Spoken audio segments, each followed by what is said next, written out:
All my dear masters for you మీకోసం ఛానల్కి స్వాగతం సుస్వాగతం. ముందుగా మన గురువు గారైన శ్రీ బ్రహ్మఋషి పితామహ పత్రిజీ గారికి మన గురుమాతకు నా ఆత్మ ప్రణామాలు మాస్టర్స్. ఓకే మాస్టర్స్, ఈరోజు మన ఛానల్కి సీనియర్ పిరమిడ్ మాస్టర్ గారైన సరోజిని గారు బెంగళూరు నుంచి వచ్చారు మాస్టర్స్. మేడం గారు చెప్పబోయే టాపిక్ అనస్థీషియా బుక్ గురించి చెప్పబోతున్నారు మాస్టర్స్. బుక్ 3 ఈరోజు డే 5. ఓకే మాస్టర్స్, మేడం గారికి వెల్కమ్ చెప్పుకుందాం. Okay madam, please welcome madam, continue your session madam. Thank you madam. నిన్నటి ఎపిసోడ్ లో అనస్తాషియా చెప్పినట్టుగా ఎలా స్కూల్ కడుతున్నారు, స్కూల్ పిల్లల చేతులారా ఎందుకు కడుతున్నారు అనే విషయం తెలుసుకున్నాం. ఎందుకంటే వాళ్ళు ముట్టుకొని ఒక్కొక్క రాయిలో ఎనర్జీ ఉంది అని చెప్తున్నారు. పిల్లలు చెప్తున్నారు, ఎవరు చెప్పిన మాట కాదు, పిల్లలు చెప్తున్నారు. మేము ఆ రాయిలో ఉండే ఎనర్జీని ఫీల్ చేస్తాము. ఏంటి రాయిలో ఉండే ఎనర్జీ అంటే, మనం 5 కింగ్డమ్స్ చూసుకున్నాం కదండి మాస్టర్. అన్ని కింగ్డమ్ లో సోల్ జర్నీ చేస్తుంది.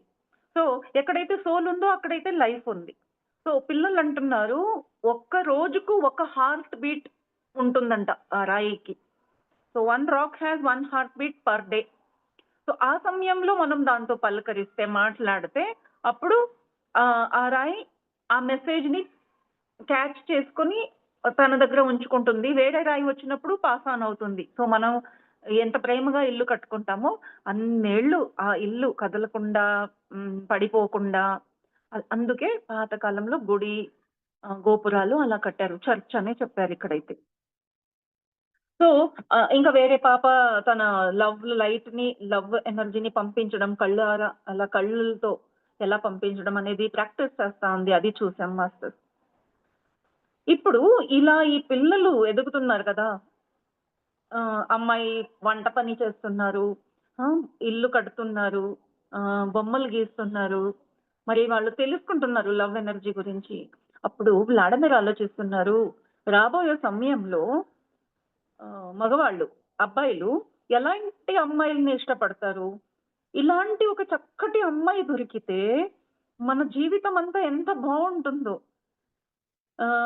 ఇన్ని రోజులు అబ్బాయిలు అమ్మాయిని సెలెక్ట్ చేసుకోవాలంటే చూడడానికి అందంగా ఉంటే, ఫ్యాషనబుల్ గా ఉంటే, చదువుకొని ఉంటే అలా సెలెక్ట్ చేసుకున్నారు లైఫ్ పార్ట్నర్ గా. అయితే రోజులు మారబోతున్నాయి. ఇలాంటి అమ్మాయిల్ని ఎవరు వద్దు అంటారు? ఇన్ని కళలు ఉన్న అమ్మాయిని ఎవరు వద్దంటారు? అందరూ నేను పెళ్లి చేసుకుంటాను అనుకుంటారు.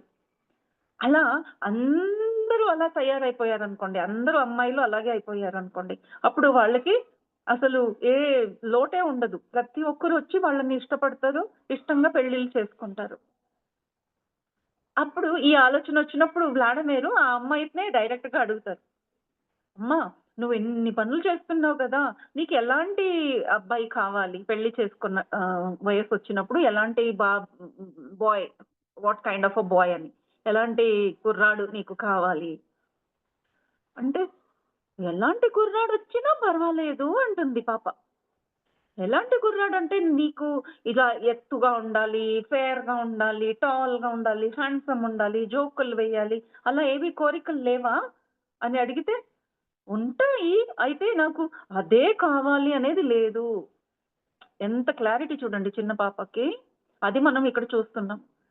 వ్లాడమిర్ ప్రశ్నిస్తున్నారు, మరి నువ్వు అంత బ్యూటిఫుల్ గా ఉన్నావు, నీకు ఎన్ని టాలెంట్ ఉన్నాయి, ఒకవేళ నీలాగే వేరే బాయ్స్ కూడా ఉన్నారు కదా ఆ స్కూల్లో, ఒకవేళ అందరూ మంచి బాయ్స్ అందరూ ఫిక్స్ అయిపోయారు, మంచి బాయ్స్ లేరు ఇప్పుడు భూమిలో ఉండే అంత మంచి బాయ్స్ ఎక్కడెక్కడో గర్ల్స్ ని సెలెక్ట్ చేసుకున్నారు, నీకు అలా యావరేజ్ బాయ్స్ మిగిలిపోయారు అనుకో, అప్పుడు నువ్వేం చేస్తావు అని అడుగుతారు. ఏం చేస్తాను, ఎవరు నన్ను ఇష్టపడతారో నేను వాళ్ళని పెళ్లి చేసుకుంటాను అంటుంది. ఈ మెసేజ్ అంటే మన యూత్ కి పోవాలండి. నేను ఇష్టపడిన వాళ్ళని చేసుకోవాలనేది ఎంత తప్పు అనేది ఇక్కడ చెప్పబడుతా ఉంది. మమ్మల్ని ఇష్టపడే వాళ్ళని మనం చేసుకోవాలి, నన్ను ఇష్టపడే వాళ్ళని నేను పెళ్లి చేసుకోవాలి. నేను ఇష్టపడిన వాళ్ళు నన్ను ఇష్టపడతారనే గ్యారంటీయే లేదు.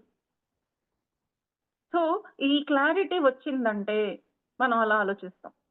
వ్లాడమిర్ అంటారు, నువ్వు ఇంత మంచి అమ్మాయి, నువ్వు ఎందుకు యావరేజ్ బాయ్ ఉంటే కూడా పర్వాలేదు అంటున్నావు, ఇబ్బందిగా ఉండదా అంటే, ఏముంది, యావరేజ్ బాయే కాదు, నాకు అసలు హోప్లెస్ బాయ్ దొరికినా పర్వాలేదు, నేను ఆయన్ని పెళ్లి చేసుకుంటాను. ఎందుకమ్మా అలా అంటున్నావు అంటే, నాకే ఇబ్బంది లేదు. నేను వాడిని మార్చేస్తాను. మంచివాడిగా నేను మార్చుతాను అని చెప్తుందండి. అలా కుదురుతుందా అంటే, "ఏ కుదరలేదా? అనస్తాషియా మిమ్మల్ని మార్చలేదా?" అని అడుగుతుందప్పుడు. నాకు అనస్తాషియాయే ఆదర్శం. మీలాంటిని మీలాంటోళ్ళని అనస్తాషియా ఎంత నీట్‌గా మార్చి మంచివాడిగా మార్చింది గదా! నేను కూడా ఎలాంటి వాళ్ళు నా లైఫ్‌లో వచ్చినా, నన్ను పెళ్లి చేసుకున్నా నేను ఆయన్ని మార్చుతాను. వ్లాడిమిర్ నిజంగా అందరికి చెప్తున్నారండి. అనస్తాషియా ఎందుకు ఇలాంటి స్కూల్ ఉండాలి అనేది చెప్తా ఉందంటే, మనం ఏదో విప్లవం చేయబోతున్నాం అని కాదు. ఇలా ఆలోచనలు మారుతాయి. ఇలా ఆలోచనలొస్తే ఎందుకండి అబ్బాయిలు, అమ్మాయిలు ఇబ్బంది పడతారు? పెళ్లి చేసుకున్న వాళ్ళు ఇబ్బంది పడతారు. ఎందుకు డివోర్సెస్ అవుతాయి?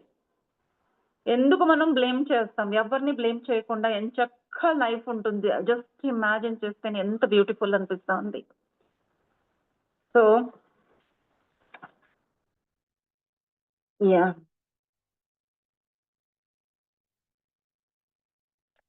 ఓకే.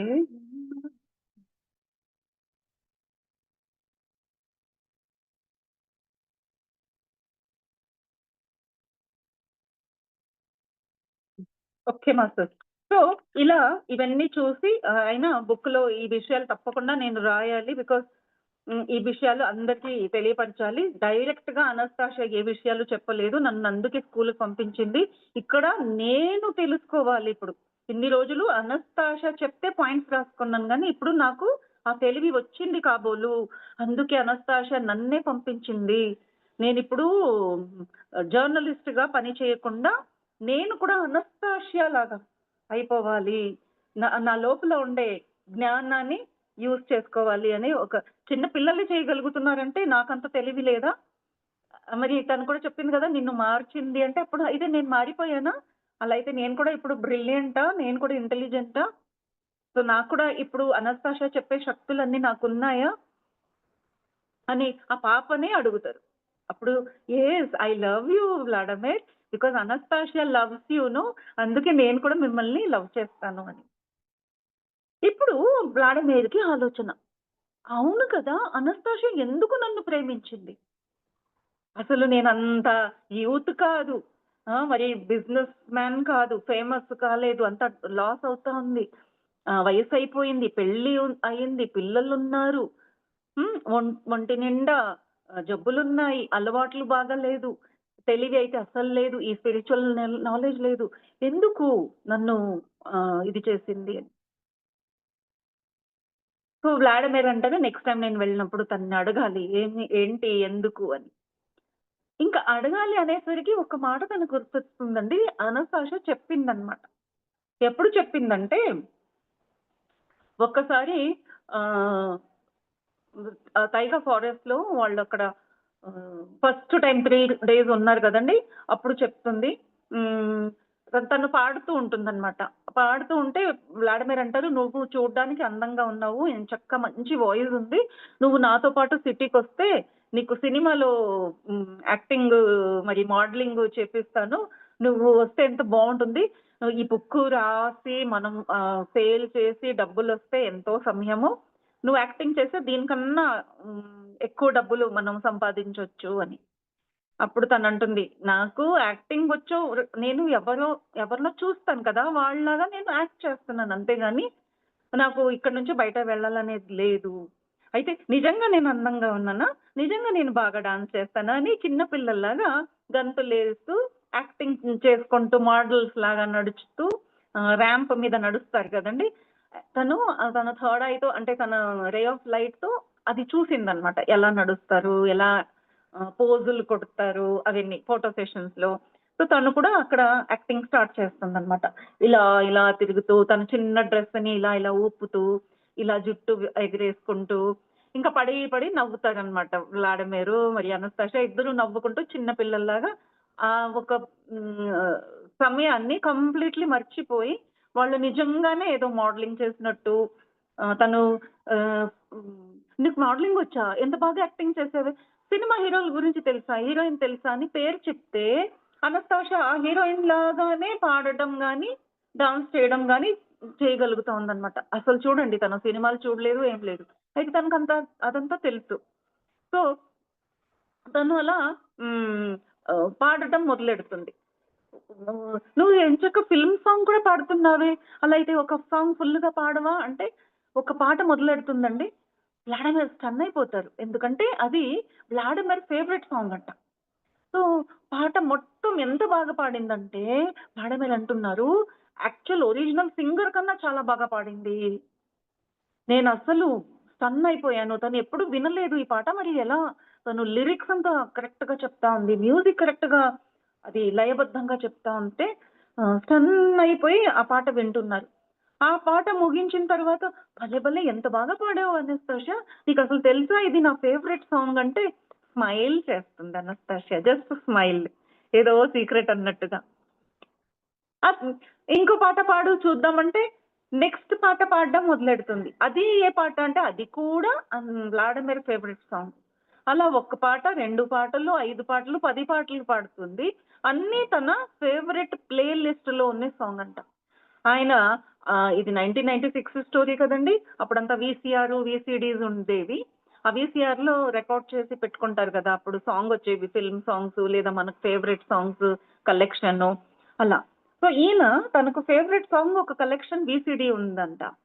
ఆ వీసీడీలోనే ఈ పాట సీక్వెన్స్ ఎలా రికార్డ్ ఉందో, అలాగే ఆవిడ పాడుతా ఉంది. తను ఆశ్చర్యపోతారు. "నువ్వెలా పాడగలుగుతున్నావు?" అంటే అప్పుడు అనస్తాషియా ఆయన కళ్ళల్లో కళ్ళు పెట్టి, "ఏంటయ్యా నువ్వు ఇప్పటికి అర్థం చేసుకోలేదా?" అంటే ఏం అర్థం చేసుకోవాలి? 2 రోజులయింది కలిసి. మరి నేనెప్పుడు నీకు చెప్పలేదు. బట్ నువ్వెలా పాడగలుగుతున్నావు అండ్ ఫుల్ లిరిక్స్‌తో పాటు పాడుతున్నావు. ఎలా జరుగుతోంది ఇది? అంటే, "నేను ఈ పాట విన్నాను." "ఎక్కడ విన్నావు?" అంటే, "నీకు గుర్తు రావటం లేదా? నేనిన్ని హింట్ ఇస్తే నీకేమీ తెలియటం లేదా?" నేనింత చనువుగా నీతో ఉన్నానంటే, 2 రోజులకే ఎవరైనా చనువుగా ఉంటారా? ఇంత చనువుగా ఉంటారా? అని అడుగుతుంది. నాకేంటో నువ్వు చెప్పడం అర్థం కాలేదు. ఏంటి? అంటే నువ్వెప్పుడైనా వచ్చిన దగ్గర నుంచి 2 రోజుల నుంచి నన్ను తిట్టుకోవడం చేస్తున్నావు గానీ, నా మొహంలో మొహం పెట్టి నన్ను దగ్గరగా చూసావా అసలు? గుర్తుపట్టావా నన్ను అని. అంటే నేను ఇంతకు ముందు నిన్ను కలిసానా? మనం కలుసుకున్నామా? నిన్ను గుర్తుపట్టలేదంటున్నావే. యెస్ అంటుంది. యెస్. మనం కలుసుకున్నాము. ఎక్కడ కలుసుకున్నాము అంటే, తను చెప్తుంది, "నువ్వు ఒక్కసారి వచ్చినప్పుడు ఇక్కడ వచ్చే ముందు పోయిన సంవత్సరం వచ్చినప్పుడు నువ్వు ఇక్కడ ఆగావు. ఆగి వీళ్ళేం చేస్తారంటే నైట్ షిప్ ప్రయాణం చెయ్యరండి. కొన్ని ప్లేసెస్‌లో ఆహ్, దొంగలు పడతారు. సముద్రంలో కూడా సముద్రపు దొంగలు ఉంటారు. సో, అలా తెలిసిన సమయంలో ఏం చేస్తారంటే కొంచెం డీలే చేస్తారు. అక్కడికి వెళ్ళకుండా ఒక నైట్ హాల్ట్ ఇక్కడ చేస్తారు. ఏ ఊర్లో తిరుగుతున్నారో ఆ పక్కూరు వాళ్ళందరికీ అనౌన్స్ చేసి, ఇలా ఒక పెద్ద షిప్పొచ్చింది. పెద్ద బిజినెస్ మ్యాను. నైట్ హాల్ట్ ఉంది. పార్టీ ఇస్తున్నారు. ఎవరికి ఇష్టం ఉంటే వాళ్ళు యూత్, యూత్ మాత్రం. వాళ్ళు రావచ్చు. Free drinks, free dance party ఉంది అని అనౌన్స్ చేస్తారంట. పెద్ద పెద్ద మైక్‌లో. సో, అక్కడి నుంచి ఆ పక్కన ఉండే పల్లెటూరు వాళ్ళందరూ ఒకరికొకరు కలుసుకొని అలా వస్తారు. వచ్చి తాగి ఎంజాయ్ చేసి వెళ్ళిపోతారనమాట. అలా ఒక్కసారి అనౌన్స్‌మెంట్ అయినప్పుడు అనస్తాషియా కూడా ఈ విషయం తెలుస్తుంది. పక్క ఊర్లో వాళ్ళు మాట్లాడుకుంటే. తను కూడా ఒక కుతూహలం. నేను కూడా ఒక్కసారి వెళ్లి చూడాలి. ఏం చేస్తారు వీళ్ళంతా? పార్టీ అంటే ఏంటి?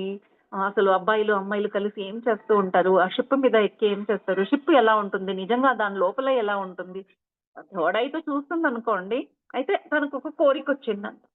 అప్పుడు ఆహ్, తన దగ్గర ఉండే డ్రై ఫ్రూట్టు అదంతా ఉంది కదండీ! డ్రై మష్రూమ్సు అవన్నీ సేల్ చేసి కొంచెం డబ్బు సంపాదించి, ఆ డబ్బుతో పార్టీకెళ్ళాలంటే కొంచెం డీసెంట్‌గా డ్రెస్సు, షూస్ వేసుకెళ్ళాలి గదండీ! కావాల్సిన షూసు, డ్రెస్ పర్చేస్ చేసిందంట. అప్పుడు చెప్తుంది అనస్తాషియా, నేను అలా డబ్బు కూడబెట్టి ఆహ్, డ్రెస్ కొనుక్కొని, షూస్ ఏసుకొని, ఆ పార్టీకి తగినట్టుగా నేను కూడా రెడీ అయిపోయి, నేను అక్కడికొచ్చాను. అక్కడ చూస్తే చాలా మంది అబ్బాయిలు, అమ్మాయిలు అలా పడిపోతున్నారు, తాగుతున్నారు, డాన్స్ చేస్తున్నారు. నాకేదో వింతగా ఉంది, జాలీగా ఉంది. వాళ్ళ నవ్వులు, వాళ్ళ ఆనందం చూసి నాకు కూడా చాలా హ్యాపీ ఫీల్ అయింది. అప్పుడు వ్లాడిమిర్ అంటారు. వ్లాడిమిర్ మొహం పెట్టి చూడమంటే ఆయన చూసి ఆయనకి కూడా గుర్తుకొస్తుంది. అవునవును నాకు గుర్తొస్తోంది. నీ మొహం ఎక్కడో చూసినట్టుంది అని. సో, ఆ సన్నివేశంలో ఏమైందంటే ఆ షిప్ ఏదో అనౌన్స్ చేశారు. అయితే అక్కడ వ్లాడిమిర్ ఆ ప్రయాణంలో ఆయనకు భలే లాస్ అయిందంట. ఆయన తీసుకొచ్చిన లేబర్ ఏదైతే ఉందో వాళ్ళంతా హ్మ్. College students. మరైన్ ఇంజినీరింగ్ చదువుంటారు చూడండి. వాళ్ళకి ఒక ట్రైనింగ్‌గా ఆయన తీసుకొచ్చుంటారు. అలా ట్రైనీస్‌ని తీసుకొస్తే కొంచెం వాళ్ళ వేజెస్ అంటే వాళ్ళకివ్వాల్సిన డబ్బు కొంచెం తక్కువ ఇవ్వచ్చు. ఎక్స్‌పీరియన్స్డ్ వాళ్ళుంటే వాళ్ళకెక్కువ ఇవ్వాలి గదండీ! ఆయనకు ఆల్రెడీ లాస్‌లో ఉన్నారు. డబ్బు హ్మ్, సేవ్ చేయాలని అలా ఆయన స్టూడెంట్స్ అయినా పర్వాలేదు అని ఒప్పుకొని వచ్చారనమాట. అయితే వాళ్ళు స్టూడెంట్ కదండీ! ఓన్లీ ఆహ్, ఏమంటారు పని చేయకుండా టైమ్ పాస్ చేయడము, లేదా వాళ్ళలో గ్రూపిజం చేసుకొని ఫైట్ చేయడము, మరి చక్కగా తిని, తాగి తందనాలాడుతున్నారు. అలా ఖర్చయిపోతోంది. పనికి రావటం లేదు. సో, వ్లాడిమిర్‌కు 2 రోజుల నుంచి నిద్ర లేదు. టెన్షన్ అయిపోతుంది. ఖర్చు లెక్క పెడుతున్నారు రూమ్‌లో కూర్చొని. అనౌన్స్ అయితే చేశారు. ఎందుకంటే వాళ్ళని కూడా సంతోషపరచాలి. ఎవరైతే లేబర్ వచ్చారో ఆ బాయ్స్‌నంతా మరైన్ బాయ్స్ స్టూడెంట్స్ ఎవరైతే ఉన్నారో. ఇప్పుడేం చేయాలా? ఏ విజిటర్స్ దొరకటం లేదు అని ఆయన తన కెప్టెన్ కదండీ ఆయన. షిప్ కెప్టెను కెప్టెన్ కాదు. He is owner of the ship. Captain ఇంకొకతను ఉన్నారు. సో, తన పెద్ద ఒక రూమ్ ఉందంట. ఆ రూమ్‌లో కూర్చొని లెక్కలేసుకుంటా ఉంటే, ఆయనకి ఎవరో ఆ కిటికీలో నుంచి చూసినట్టు అనిపిస్తుందంట. ఎవరప్పా చూస్తున్నారు అని అలా తిరిగి చూస్తే ఒక అమ్మాయి కనిపిస్తుంది.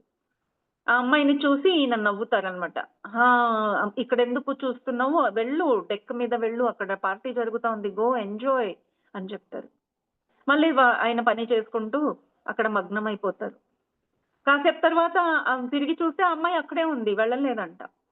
అప్పుడు ఆయన ఏంటో తనకు అర్థం కాలేదేమో. ఎందుకంటే భాష చేంజ్ అవుతుంది కదండీ! మరి వినిపించలేదేమో అని ఆయన పని ఆపేసి బయటికెళ్ళి ఆవిడని పిలుచుకొని తన రూమ్‌లో తీసుకొస్తారు చేతులు పట్టుకొని. రమ్మని పిలిచి కమ్ టు మై రూమ్ అని. ఇంకా పెద్ద షిప్ ఓనర్ కదండీ! మరి బిజినెస్ మ్యాను. మరి అమ్మాయిల్ని వలలో పడేసుకోవాలంటే వాళ్ళ హోదా చూపించుకోవాలి కదా! అప్పుడు వచ్చిన అమ్మాయిని పేరడుగుతారు. తనంటుంది నా పేరు అనస్తాషియా అని. సో, అనస్తాషియాకంతా తన రూమ్‌లో ఉండేవంతా చూపిస్తున్నారు. ఆయన ఎంతైనా owner of the ship. So, తన రూమ్‌లో అంతా ఆహ్, ఇంపోర్టెడ్ ఐటెమ్స్ ఉన్నాయంట. అది డెకరేషన్ ఐటెమ్ కూడా చాలా కాస్ట్‌లీ. సో, ఆయన చెప్తున్నారు. "చూసావా? ఇది చూడు ఎంత బావుందో. ఇది తెలుసా ఎక్కడి నుంచొచ్చింది? ఇది చైనా నుంచొచ్చింది. ఇది జర్మనీ నుంచొచ్చింది. ఈ బాటిల్ చూసావా ఇలా ఉంది. ఈ షాండ్లియర్ చూసావా అలా ఉంది. ఈ చైర్ చూస్తున్నావా" అలా ఆయన గొప్పగా చెప్పుకుంటూ అయితే ఆ అమ్మాయికి అవి ఏమీ ఇంట్రెస్ట్ రావటం లేదు. ఈయన వంక మాత్రం చూస్తోంది. సో, ఆయనప్పుడు చూస్తారు. ఈ ఈ ఈవిడికి అది అర్థమవుతా ఉందో లేదో అని కూర్చోబెడతారు. తాగుతావా అని కొంచెం డ్రింక్ ఆఫర్ చేస్తారు. సో, డ్రింక్ ఆఫర్ చేస్తే అది కూర్చొని అలా ఆయన మొహమే చూస్తా ఉంది. వ్లాడిమిర్ మాత్రం గొప్పగా ఏవేవో తన బిజినెస్ విషయాలు చెప్పుకుంటూనే ఉన్నారు. అప్పుడు అనస్తాషియాకి అంతగా ఇంట్రెస్ట్ లేదు. సరే తనని పార్టీలో తీసుకెళ్దామని ఆవిడని తీసుకెళ్తారు. ఇప్పటికే అంతా చూపించారు. తన గురించి కూడా చెప్పేసారు. ఇంక అయిపోయింది. పార్టీలో తీసుకెళ్ళి అక్కడ చూపిస్తారు. చూడు ఎంత బావుంది. వీళ్ళంతా ఎంత హడావిడిగా ఉన్నారు అని. ఇప్పటికే గంట, 2 గంటల సేపు అలా టైమ్ పాస్ చేసేసారండి. అయితే వాళ్ళందరూ ఎవరైతే డాన్స్ చేస్తున్నారో వాళ్ళందరికీ పార్ట్నర్స్ ఉన్నారు. వాళ్ళంతా డెక్ మీద చేస్తున్నారు. ఇక్కడ ఒక పక్కన బార్ ఉందంట. అక్కడ తాగడానికి ఎంత బార్ ఉంది. ఆయన అనస్తాషియాని తీసుకొని బార్ దగ్గరికెళ్ళి ఏదైనా కావాలంటే తాగు, తిను అని చెప్తారు. ఆవిడంటుంది నాకొద్దు. అంటే ఇప్పుడు వద్దు అంటే పార్టీకొచ్చిన వాళ్ళు తాగమని చెప్పినా తాగకపోతే మనం ఏమంటామండి? ఏదైనా తీసుకోండి, పార్టీ చేయండి, కూర్చోండి, మాట్లాడండి. అలా చెప్పకుండా ఏమైందంటారంటే మాట్లాడుతూ ఎగ్జిట్ గేట్ దాకా వెళ్ళిపోతారు. ఎగ్జిట్ గేట్ దాకా వెళ్ళిపోయి, సరే అలా అయితే నాకు పని ఉంది నేనొస్తాను అని ఆవిడని అక్కడ వదిలేసి వెళ్ళిపోతారు. సో, అనస్తాషియా చెప్తోంది. "వ్లాడిమిర్ మీరు నన్ను అక్కడి దాకా ఎళ్లి పార్టీ జాయిన్ చేయించలేదు. ఎవరినైనా ఇంట్రడ్యూస్ చేసి పార్టీలో జాయిన్ చేయించకుండా ఎగ్జిట్ గేట్ దాకా వెళ్ళి, సరే నాకు పని ఉంది అంటే ఇంకేంటండి హోస్ట్ అలా చెప్తే నువ్వు వెళ్ళు నాకు పని ఉంది అన్నట్టే కదా! నాకెంత ఫీల్ అయింది. నేను చాలా బాధపడ్డాను. ఏంటిది నేను పార్టీ ఎంజాయ్ చేయాలంటే మీరు హోస్ట్ అయ్యుండి నన్ను వెళ్ళమన్నట్టుగా చెప్పేసారు. నేను దిగి వెళ్ళిపోయాను అంటుంది. అయ్యో బాబోయ్! ఎందుకు దిగి వెళ్ళిపోయావు అనస్తాషియా? అక్కడ పార్టీ జరుగుతా ఉంది. మీ ఇష్టానికి మీరు తిరగాలి, ఆడుకోవాలి, చేయాలంటే నో. నువ్వు హోస్ట్‌గా నన్ను వెళ్ళిపోమనగానే నాకు ఏదో అనిపించింది. నేను అక్కడి నుంచి దిగి కిందకెళ్ళాను గానీ ఇంటికి వెళ్ళాలనిపించలేదు.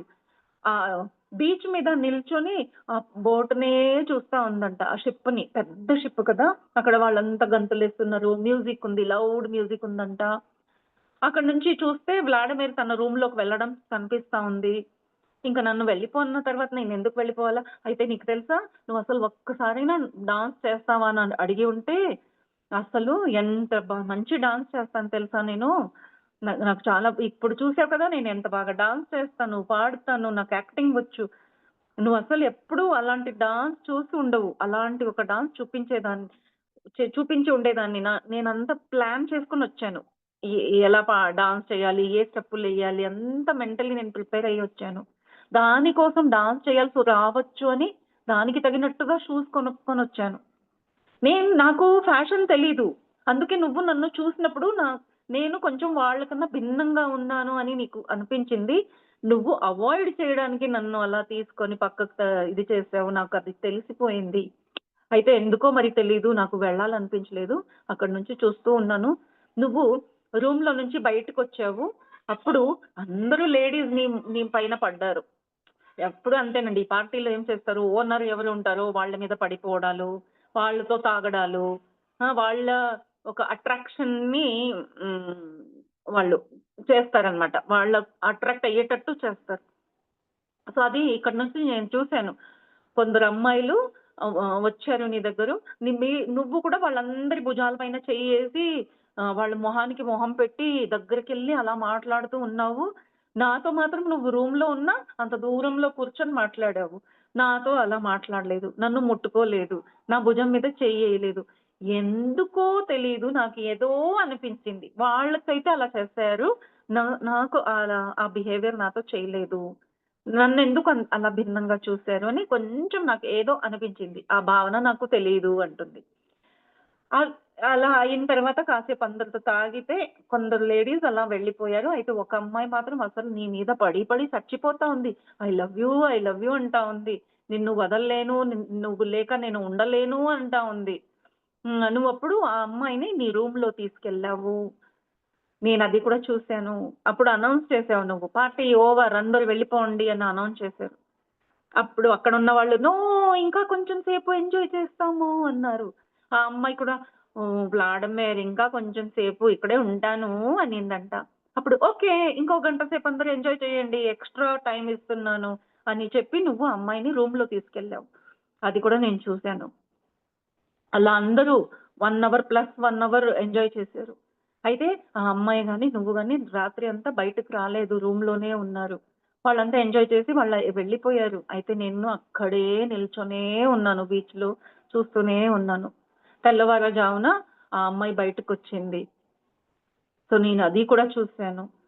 నువ్వు కూడా వెనక నుంచి వచ్చి అప్పుడు ఆ అమ్మాయి నిన్ను కౌగిలించుకొని, "నేను వెళ్ళను, నిన్ను విడిచి ఉండలేను, నేనిక్కడి నుంచి వెళ్ళను" అంటా ఉంది. "నువ్వు లేదు, నువ్వెళ్ళు టైం అయిపోయింది" అని చెప్తా ఉంటే, నీ మొహంలో ఆ ఫీలింగ్స్ లేదు. అయితే ఆ అమ్మాయి మాత్రం ఈ అసలు ప్రాణం పోయినట్టుగా ఆ ఫీలింగ్ వస్తా ఉంది. నువ్వు మాత్రం చాలా క్యాజువల్‌గా ఇట్స్ టైమ్ అప్ నువ్వు వెళ్ళు అని పంపించేసావు. అప్పుడు ఆహ్, ఆహ్, అమ్మాయి ఫ్రెండ్స్ ఉన్నారంట అక్కడ కొందరు ఒక నలుగురు. ఆ అమ్మాయిని లాక్కొని తీసుకొచ్చారంట. పద పద ఎళ్దాం పద ఎళ్దాం పద అంటే తను తిరిగి తిరిగి నిన్ను చూస్తా ఉందంట.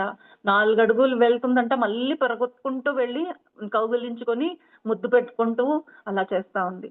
అప్పుడు నాకనిపించింది అబ్బా! ఎంత ప్రేమగా ఇది చేస్తా ఉంటే నువ్వు అసలు ఆ రెసిప్రొకేషన్ రిసీవ్ చేసుకోవడం అనేది నీది బాలేదు. రాత్రంతా తనతో ఉన్నావు. కొంచెం కూడా నీలో ఆ ప్రేమ కనిపించడం లేదు. ఆ అమ్మాయయితే చచ్చిపోతుందేమో నిజంగానే అన్నట్టుగా అలా ఫీల్ అవుతా ఉంది. అలా తను దిగి వస్తే అప్పుడు మీరు బండి స్టార్ట్ చేశారు. ఆ షిప్ స్టార్ట్ చేసి బయలుదేరారు. అయితే ఆ అమ్మాయి అక్కడి నుంచి పరిగెత్తుకుంటూ ఆ షిప్ వెనక వెళ్తా ఉందంట. Vladimir I love you, I love you, I love you అని. నేను కూడా వాళ్ళందరూ పిల్లలతో పాటు నేను పరిగెత్తుకున్నాను. వచ్చాను. వాళ్ళతో ఉండే ఫ్రెండ్స్ కూడా షిప్ స్టార్ట్ అయిందంటే మో అని సౌండ్ ఉంటుంది కదండీ! ఆ మషిన్ సౌండ్ అంతా వినిపించదు. ఎలా అయితే ఏరోప్లేన్ స్టార్ట్ అయితే మాటలు వినిపించవు గదండీ! కింద నుంచి మాట్లాడితే అలా అన్నమాట. సో, ఆ అమ్మాయి గొంతు అంత పెద్దగా లేదు అని వాళ్ళ ఫ్రెండ్ కూడా అరిచారంట. Vladimir I love you, Vladimir I love you అని వాళ్ళు పరిగెత్తుతూ ఉంటే తనకేదో ఒక సరదాగా ఉందంట. వాళ్ళ వెనక తను కూడా వాళ్ళతో పాటు నేను కూడా పరిగెత్తాను. వాళ్ళు చెప్పింది ఏదో కొంచెం ఫన్నీగా బాగుంది అని నేను కూడా వాళ్ళతో కంబైన్‌గా అరవాలి అని నేను కూడా గొంతు తీసి అంటే పెద్దగా నేను కూడా వ్లాడమేర్ ఐ లవ్ యూ అనేసాను. అయితే ఫస్ట్ టైమ్ నా నోట్లో నుంచి ఆ మాటలు రాంగానే నా ఒళ్ళంతా ఒక వైబ్రేషన్ అయింది. నేనేదో డిఫరెంట్‌గా ఫీల్ అయ్యాను. అది ఏంటో నాకు తెలీదు. అయితే మళ్ళీ కొంచెం కంపోజ్ చేసి ఇంకో 2 సార్లు అలా అరిచాను నేను. ఆ అమ్మాయి అరిస్తే నేను అరిసాను తనతో పాటు. బట్ ఆ క్షణం నాకేమో అనిపించింది. అప్పుడే నేను నిన్ను సెలెక్ట్ చేసుకున్నట్టుగా, నా హృదయం నిన్ను సెలెక్ట్ చేసుకున్నట్టుగా. ఆ రోజే నేను రిటర్న్ ఇంటికెళ్ళినప్పుడు తన ఏరియాలో అలా పడుకొని ఆకాశం చూస్తూ మనసులో ఒక ఫ్యూచర్ చూసేసాను. నీతో బిడ్డ కనాలి అనేది, నువ్వు వచ్చినప్పుడు నీకు విషయాలు చెప్పి నువ్వు బుక్ రాయడం అనేది అంతా నేను ఆ రోజే విజువలైజ్ చేశాను. ఆ తర్వాతే ఇదంతా జరిగింది. నువ్వు రిటర్న్ వెళ్ళడం, నీకు ఆరోగ్యం పాడవ్వడం ఇవన్నీ జరిగాయి. సో, ఈరోజు నువ్వు నా ముందు ఉన్నావంటే ఇదంతా ఒక విజువలైజేషన్ ఒక రీజన్. సో, అవన్నీ గుర్తుకొస్తాయి. అంటే ఒక మనిషి తన ప తన ఫ్యూచర్‌ని కంప్లీట్ ఫ్యూచర్ చూడండి. చూసి ఇష్టపడిన వెంటనే ఒక మంచి ఫ్యూచర్‌ని ప్లాన్ చేసి, అలాంటి ఒక ఎనర్జీ ఆ స్కూల్‌లో చదివే పిల్లల్లో వచ్చేసింది. వాళ్ళకి భయం అనేది లేదు. ఈరోజు మన యూత్‌కండి ఒకటే భయం. పెళ్లి అంటే భయం. పిల్లలంటే భయం. పిల్లలు కనాలన్నా మాకు పిల్లలొద్దండి అంటున్నారు. పెళ్ళొద్దు అంటున్నారు. ఎందుకంటే ఫ్యూచర్ ఎంత అన్‌సర్టెన్ అంటే క్లియర్‌గా లేదు. ఏం జరుగుతుందో తెలీదు. అత్తమావయ్యలు ఎలా ఉంటారో తెలీదు. వాళ్ళ ఫ్యామిలీ ఎలా ఉంటారో తెలీదు. ఆ ధైర్యం కన్నా ఇక్కడ రెస్పాన్సిబిలిటీతో భయపడిపోతున్నారు. ఎందుకంటే ఎలాంటి వాళ్ళున్నా వాళ్ళని మంచి వాళ్ళగా ఎలా అయితే ఆ పాప చెప్పింది. ఎలాంటి వాళ్ళున్నా వాళ్ళను మంచి వాళ్ళగా మార్చే నాకుంది ఆ సామర్థ్యం అనేది నాకు లోపల నుంచి రావాలి గదండీ! అది లేనప్పుడే మనం భయపడతాం. తాగుబోతు హస్బెండ్ దొరికితే నేనేం చేయాలి? గయ్యాళి అత్త దొరికితే నేనేం చేయాలి? ఆ! జాబ్ లేకుండా పోతే నేనేం చేయాలి? సో, అందుకే జాబ్ గురించి భయం, హస్బెండ్ గురించి భయం, అత్తవారిల్లంటే భయం. పిల్లలు కనాలన్నా పిల్లలంతా కన్న తర్వాత మేమేం చేస్తున్నామండి మన తల్లిదండ్రులకి ఎన్ని స్టోరీలు చూస్తున్నారు. తల్లిదండ్రులను బాగా చూసుకోవడం లేదు. మరి వాళ్ళకి స్కూల్ పంపించాలి, వాళ్ళకి ఇది నేర్పించాలి. అది భయంతో అబ్బా! నేను చేయలేను నాకొద్దు. ఒక కాన్సెప్ట్‌తోనే ఈ మధ్యన పల్లెటూరు విషయం నాకు తెలీదు గానీ, నేను small city and big city నేను యాస్ ఎ టీచర్ చాలా మంది స్టూడెంట్స్‌ని చూసాను గదండీ! సో, ఇది జనరల్‌గా మన కాన్సెప్ట్ అయిపోయింది. కొందరు గురువులు కూడా వచ్చేసారండి. వాళ్ళు కూడా ఎందుకండి పాపులేషన్ ఆల్రెడీ ఇంతగా ఉంటే మీరెందుకు పిల్లల్ని కనాలి అని చెప్పడం జరుగుతా ఉంది. అయితే మీకు తెలుసా? మన ఆహారం ఆల్రెడీ ఎంత కలుషితం అయిపోయిందంటే, ఎంత శక్తిహీనం అయిపోయిందంటే, మనం ఇంకో బిడ్డని కనే ఒక శక్తి ఏదైతే ఉందో, అది ఆల్రెడీ లేకుండా పోతా ఉంది. అందుకే ఇన్‌ఫర్టిలిటీ చాలా ఉంది. కావాలన్న వాళ్ళకే పిల్లలు పుట్టటం లేదు. ఇన్‌ఫర్టిలిటీ హై ఉంది. సో, ఆల్రెడీ హైగా ఉన్న వాళ్ళు ఒక జనరేషన్ ఇలా అనుకున్నారంటే, వచ్చే జనరేషన్‌లో ఎలా? ఎవరు కంటారండి? అక్కడ ఎవరుంటారప్పుడు కనడానికి? మీరు కనకపోతే నెక్స్ట్ ఎవరు? అంటే మీరు కంప్లీట్‌లీ ఈ సృష్టిని ఒక స్టేజెస్‌ని స్టాప్ చేసినట్టు అవుతుంది. సో, భయం అవసరం లేదు. జ్ఞానం అవసరం ఉంది. జ్ఞానం వచ్చిందంటే ఎలాంటి వాళ్ళనైనా మేము సరి చేసుకొని మంచి హ్యాపీ మ్యారీడ్ లైఫ్ చేయగలను అనేది మనలో రావాలంటే అనస్తాషియా చెప్పినట్టు మనం అలాంటి ఒక లోకం, అలాంటి ఒక ప్రపంచం, అలాంటి ఒక స్కూల్, అలాంటి ఒక స్పేస్ ఆఫ్ లవ్‌ని క్రియేట్ చేయాలి మాస్టర్. సో, ఈరోజు అదే ఇంకా ఆ పిల్లల గురించి చాలా విషయాలున్నాయండి. పిల్లలు ఎలా ఉన్నారు అంటే they are in the shadow of spiritual sadism అంటాం. ఫర్ ఏజెస్ చిన్నప్పటి నుంచి స్పిరిచువాలిటీ ఏంటండి? ఎందుకండి? ఇది కామన్ వర్డ్. చిన్న పిల్లలకేంటండి స్పిరిచువల్ అని.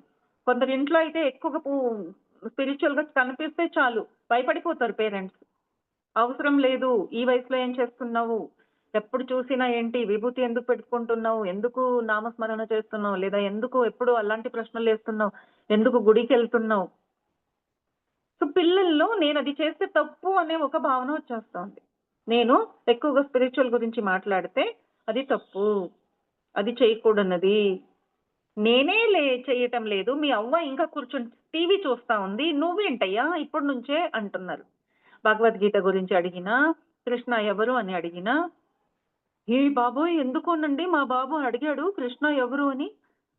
అంటే తనకు స్పిరిచువల్ వైపు వాలుతున్నాడు. చాలా డేంజర్ ఇది. చదువుకోవడం మానేస్తాడు. పెళ్లి వద్దు అనేస్తాడు అని వీళ్ళు తెలిసిన నాలెడ్జ్‌లో ఎంత ఒక సాడిస్ట్ అదే అంటున్నారు. Spiritual sadism. సో, ఎలా ఉంది అంటే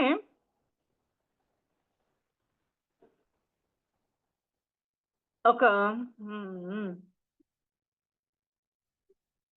దీనికొక ఇది చెప్తాను చూడండి మీకు. భయం అనేది ఒక మనిషిలో ఎవరు పెడతారంటే మన తల్లిదండ్రులు, మన సమాజమే. దీనికి ఒక సాక్షిగా రీసెంట్‌లీ ఒక ఎక్స్‌పెరిమెంట్ చేశారు. చిన్న పిల్లలు 5 నెలల కన్నా చిన్న పిల్లలున్నారు. పేరెంట్స్ పర్మిషన్‌తో వాళ్ళందరిని తీసుకెళ్ళి ఒక రూమ్‌లో కూర్చోపెట్టి ఆడుకోవడానికి అలా వదిలేసారు. ఆ తర్వాత కాసేపు తర్వాత కొంచెం పిల్లలు కంఫర్టబుల్ ఫీల్ అయిన తర్వాత పెద్ద పెద్ద పాము తీసుకొచ్చారండి. చాలా పెద్ద పాము తీసుకొచ్చి వదిలేసారు. ఎన్నో పాము. 1 కాదు, 2 కాదు. ఆ పిల్లలేం చేస్తున్నారండి ఆ పాములతో? ముట్టుకుంటున్నారు, గీకుతున్నారు, నోట్లో పెట్టుకుంటున్నారు, కరుస్తున్నారు. భయం లేదు. ఆ పాము అలా వాళ్ళని చుట్టుకుంటూ తిరుగుతూనే ఉంది. సో, సర్ప్రైజ్ అయిపోయారు. పేరెంట్స్ అంతా కిటికీలో నుంచి చూస్తూనే ఉన్నారు. Or I think CCTV camera ఏదో పెట్టారు. అంటే పుట్టకతో మనలో భయం అనేది అసలుండదు. మనిషిలో భయం అనే క్వాలిటీ లేనే లేదు. మనం అలా పుట్టామండి. మనకు ధైర్యం. భయం కాదు. మనలో ఉండేది ధైర్యం. అది జంతువులో కూడా మనం చూడొచ్చు. సో, వాళ్ళంతా జంతువులు యాక్చువల్లీ నవ్వుతున్నారంట. మన మనుషుల్ని చూసి వాళ్ళు నవ్వుకుంటున్నారంట. Actually most powerful person man. వీడేంటి వీడే భయపడుతున్నాడేంటి అని వాళ్ళు నవ్వుకుంటున్నారంట యానిమల్స్ అంతా. సో, ఇది ఎందుకు జరుగుతా ఉందంటే సరి అయిన లేకుండా శిక్షణ లేదు కాబట్టి. మన టీచర్స్ కూడా ఇప్పుడు పోనీలే పేరెంట్స్‌కి బుద్ధి లేదు, చెప్పడం లేదు. అయితే సో కాల్డ్ జ్ఞానం పొందిన టీచర్స్ ఎందుకు చేయటం లేదు? ఈరోజు టీచర్స్ ఎలాంటి వాళ్ళున్నారు? టీచర్స్ ఎలాంటి వాళ్ళున్నారంటే ఇక్కడ ఆయన రష్యన్ టీచర్స్ అని రాస్తున్నారు. But all over the world ఇది సామాన్యంగానే ఉందండి. మంచి టీచర్స్ చూడండి. ఎవరండి మంచి టీచర్స్? వాళ్ళకు చాలా టాలెంట్ ఉన్నవాళ్ళు. వాళ్ళేం చేస్తారండి చాలా టఫ్ ఎగ్జామ్స్ రాసి బీఎడ్, ఎంఎడ్ లాంటి చాలా సిస్టమాటిక్‌గా వాళ్ళు ట్రైన్ అప్ అవుతారు టీచర్స్ కోర్స్‌లో. సో, వాళ్ళకి జాబ్ ఎక్కడ ట్రై చేస్తారండి? Government job. Rank holders and highly qualified teachers ఏం చేస్తారు? ఫస్ట్ గవర్నమెంట్ జాబ్స్‌లోకి వెళ్ళడానికి ప్రయత్నిస్తారు. గవర్నమెంట్ జాబ్‌కెళ్ళినప్పుడు అక్కడేం జరుగుతా ఉందండి? వాళ్ళకి సాలరీ తక్కువ. ఇంకా ఇంత కాలిబర్, ఇంత నాలెడ్జ్, ఇంత టెక్నిక్స్ తెలిసిన వాళ్ళకి సాలరీ తక్కువ ఇచ్చేసరికి ఏం జరుగుతుంది? తృప్తి లేదు. సో, తృప్తి లేదు. టీచర్స్‌కి తృప్తి లేనప్పుడు వాళ్ళకిచ్చే సాలరీ తక్కువగా ఉంది అనిపిస్తే గవర్నమెంట్ టీచర్స్ ఏం చేస్తున్నారండి? ఎవరికైనా సరే ఎవరికి ఏ డిపార్ట్మెంట్ వాళ్ళకి శాలరీ తక్కువ అనగా ఫస్ట్ పని ఏం చేస్తారండి? స్ట్రైక్. ఈ మధ్య అసలు కొంచెం తక్కువ అయిందండి. లేదంటే ఎప్పుడు చూసినా టీచర్స్‌కి స్ట్రైక్, స్ట్రైక్, స్ట్రైక్. సో, ఇది 1996 కాబట్టి అప్పుడు ఓన్లీ స్ట్రైక్. నెల రోజులు స్కూలు క్లోజ్ అయిపోయేవి. మాకు వేజెస్ ఎక్కువ ఇవ్వకపోతే మేము స్కూలుకి రాము, పిల్లలకి నేర్పించము అని చెప్పేవాళ్ళు. సో, టీచర్స్ ఒకే పని అండి. జాబ్ దొరికిన వెంటనే ఐడియా చేస్తారు. ఏ సాలరీ అంత తక్కువ ఉంది. నేను ఏం చేయాలి? గవర్నమెంట్ లెటర్ రాయాలి. ఆన్సర్ రాలేదా? పదండి అందరూ కలిసి ఫైట్ చేద్దామండి. సో, వాళ్ళు ఒక్కటే ఉద్దేశ్యం అండి. ఓన్లీ సాలరీ గురించి ఆలోచిస్తున్నారు. అలా ఒకరోజు కాదు. ఏళ్ళేళ్ళ తరబడి స్ట్రైకులు జరుగుతున్నాయని కొన్ని స్ట్రైక్ నంబర్స్, డేట్ అన్నీ ఇచ్చారండి. సో, వాళ్ళు అలా బిజీ అయిపోతే వాళ్ళు చేయాల్సిన పని ఏంటి? యాక్చువల్లీ వాళ్ళ complete attention should be on student. అయితే స్టూడెంట్స్ ఏం చదువుకుంటున్నారు? వాళ్ళకి నేను ఏం ఇవ్వాలి? నేను ఏం ఇవ్వగలను? ఎలా నేను నాలెడ్జ్ ఇవ్వాలి? చిన్న చిన్న పిల్లలు గాని, ఇంకా కొత్త కొత్త టెక్నిక్స్ ఏదైనా కనిపెట్టొచ్చు. Because they are most intelligent teacher. Government teacher most intelligent. వాళ్ళకి ఐడియాలు తెలుసు. అయితే నో. సో, గుడ్ టీచర్స్, మంచి టీచర్స్ ఇలా చేస్తే ఇంకా వేరే స్కూల్‌లో ఎలా ఉంటారు టీచర్స్? ప్రైవేట్ స్కూల్‌లో నిజంగానేనండి హైలీ క్వాలిఫైడ్ ఉండరు. హైలీ క్వాలిఫైడ్ ఉంటారు. వాళ్ళ ఫీల్డ్‌లో ఎంఏ, సైకాలజీ, సైన్స్‌లో ఎంఏ, ఎంఎస్సీ ఇన్ కెమిస్ట్రీ అలా ఉంటారు. అయితే ఎడ్యుకేషన్ ఎలా ఇవ్వాలి అనేది బీఎడ్, ఎంఎడ్ ఏదైతే ఉన్నాయో అంటే ఎడ్యుకేషనల్ డిగ్రీస్ నిజంగానండి బీఎడ్, ఎంఎడ్ చేసిన వాళ్ళకి ఏ సబ్జెక్ట్‌ని ఎలా చెప్తే పిల్లలకి అర్థమవుతుంది, ఏ వయసు పిల్లలకి ఎలా చెప్పాలి అనేది చాలా చాలా ట్రైనప్ చేస్తారు. సో, అలాంటి ట్రైనింగ్ లేని వాళ్ళు పీహెచ్‌డీ అయినా సరే, డాక్టరేట్ అయినా సరే వాళ్ళొచ్చి టీచింగ్ చేస్తే they are not good teacher. వాళ్ళకి టెక్నిక్ తెలీదు. నాలెడ్జ్ ఉంది కానీ టెక్నిక్ తెలీదు. ఒక చిన్న పిల్లోడికి మీరు కొత్త విషయాలు చెప్పడానికి ఎలా చెప్పాలి? ఏ స్టెప్స్ వాడాలనేది వాళ్ళకి తెలీదు. సో, వాళ్ళని అందుకే నాట్ గుడ్ టీచర్స్ అంటున్నారండి. మరి ఎవరు తప్పుగా భావించకండి. ఎక్కువ చదువుకున్న వాళ్ళు టీచర్స్ కాలేరా అని. సో, ఇక్కడ కంపేర్ అలా చేస్తున్నారు. ఎందుకంటే టీచింగ్ టెక్నిక్స్ తెలుసుకున్న మంచి టీచర్స్ వాళ్ళు ఓన్లీ సాలరీ హైక్ కోసం లైఫ్ లాంగ్ కొందరైతే వాళ్ళ పెన్షన్ వచ్చేదాకా ఫైట్ చేస్తారండి. అప్పుడు పెన్షన్ టైమ్‌లో వాళ్ళకు హైక్ ఇస్తే అబ్బా!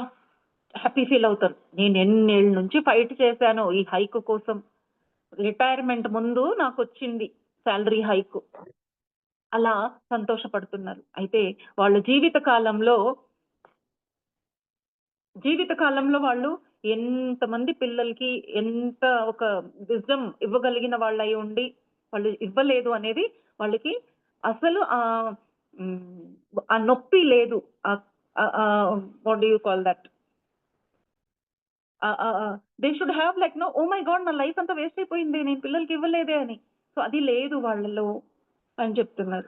సో, వాళ్ళ ట్రైనింగ్ అంతా వేస్ట్ అయిపోతుంది. And so children what will happen to student ఏమవుతుందండి?